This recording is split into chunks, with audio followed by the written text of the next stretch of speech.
L'association Alliance de la jeunesse du changement, une association à l'initiative civique et humanitaire, voudrait fixer l'opinion nationale et internationale sur les enjeux politiques en RDC. À ce moment-ci, les Congolais vivent dans une instabilité chronique et dont les pensées de tout et chacun sont focalisées sur l'installation, soi-disant, l'instauration d'un état de droit à travers les triomphes des vertus démocratiques. Par cette occasion, nous profitons pour fixer l'opinion tant nationale qu'internationale à travers les discours de M. Joseph Kabila hier devant ces deux chambres illégitimes parce qu'il évolue dans l'illégitimité. Il est allé prononcer son discours devant ces deux confrères de la chambre haute et de la chambre basse qui sont illégitimes comme lui. Et vous voyez, dans ce sens d'illégitimité, qu'est-ce qu'on peut attendre comme résultat? Je crois rien du tout. Puisque la RDC veut répartir ici de nouvelles bases, notamment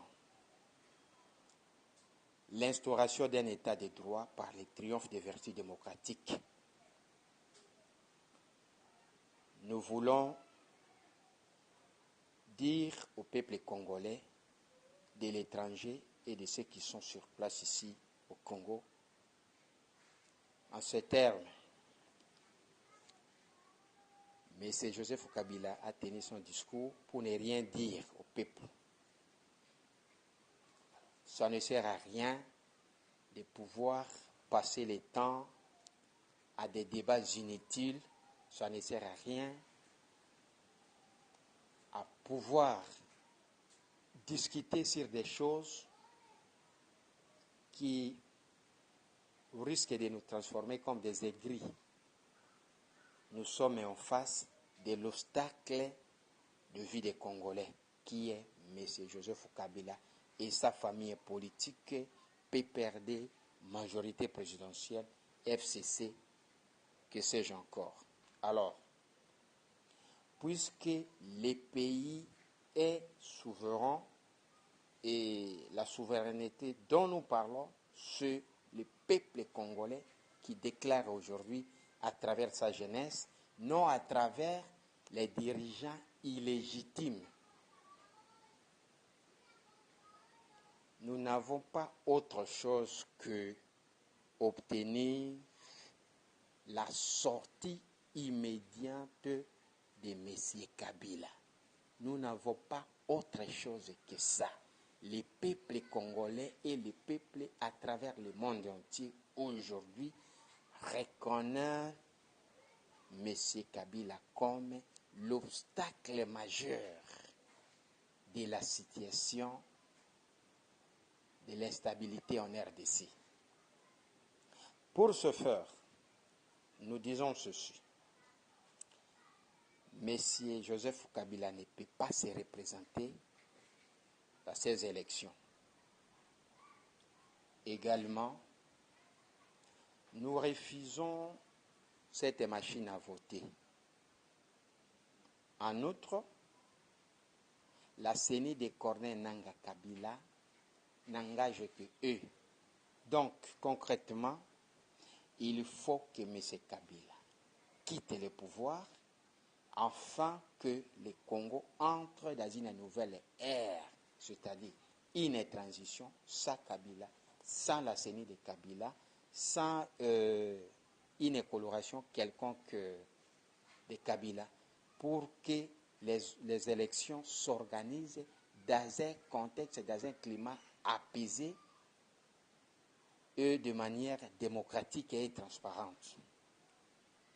Raison pour laquelle nous attirons l'attention de la communauté internationale. Le peuple congolais n'est pas dupe, cher de la communauté internationale. Le peuple congolais n'est pas dupe. M. Joseph Kabila est arrivé au Congo par votre volonté.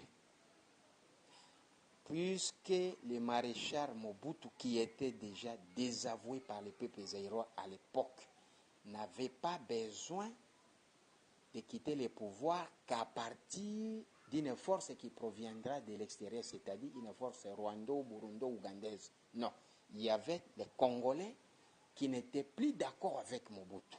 Il suffisait seulement d'organiser ces Congolais-là, même dans son armée. Mobutu devrait partir. Mais la communauté internationale a préféré constituer une bande d'aventuriers, une bande d'envahisseurs des Rwandais, des Ougandais, des Burundais pour venir envahir la RDC, notamment c'est la FDL. Alors, voici ce que nous connaissons aujourd'hui. La communauté internationale a une part de responsabilité parce que Kabila est ressorti de l'AFDEL. Il était commandant force terrestre là-bas, avec les Azarias Ruberois, avec les Moïse Nyarugabo, tout ce monde. Ce sont les grands militaires de l'AFDEL qui gèrent le pays aujourd'hui.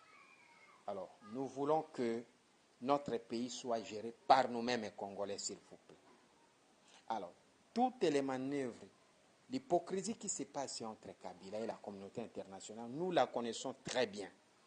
Et d'ailleurs, nous apprenons comment la communauté internationale est en train de préparer encore une série, un autre groupe de Rwandais qui sont déjà dans les frontières de l'Ouganda avec la RDC, du Burundi avec la RDC, du Rwanda avec la RDC, qui sont déjà en train de se préparer pour venir envahir la RDC sous prétexte que non, on veut chasser Kabila.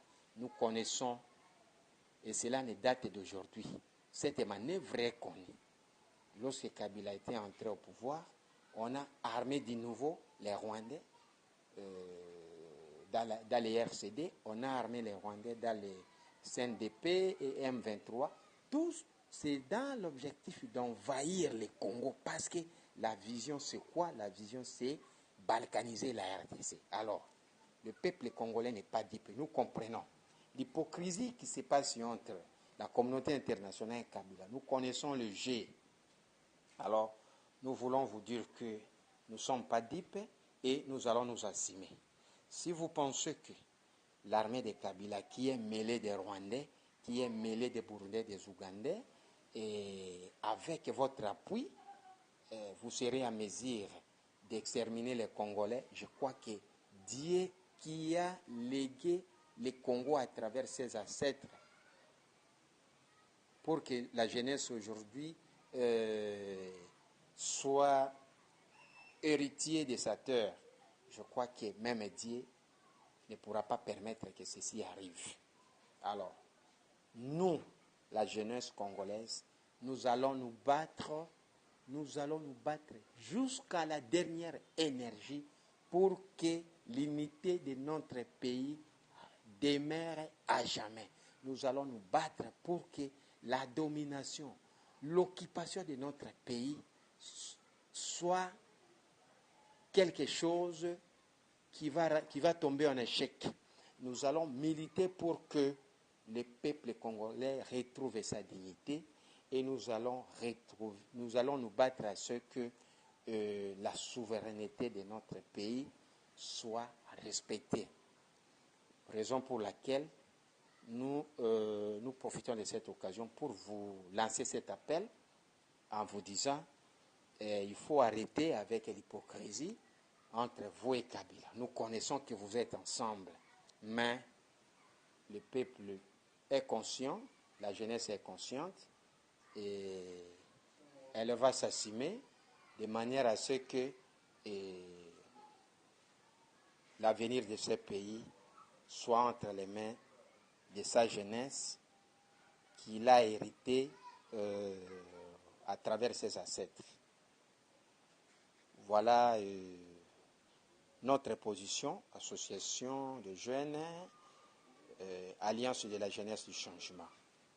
Et nous restons catégoriques, nous restons irréversibles dans notre lutte et nous demeurons constants jusqu'à l'instauration d'un état de droit par les triomphes des vertus démocratiques. Et que les Congolais s'élèvent, tous pour défendre la patrie, pour défendre leur patrie qui est en danger. Voilà le message que nous laissons à tout Congolais, à la communauté internationale et au peuple de partout ailleurs dans le monde sur la situation qui préoccupe la RDC. Merci pour l'attention que vous retiendrez à ces messages. Merci beaucoup.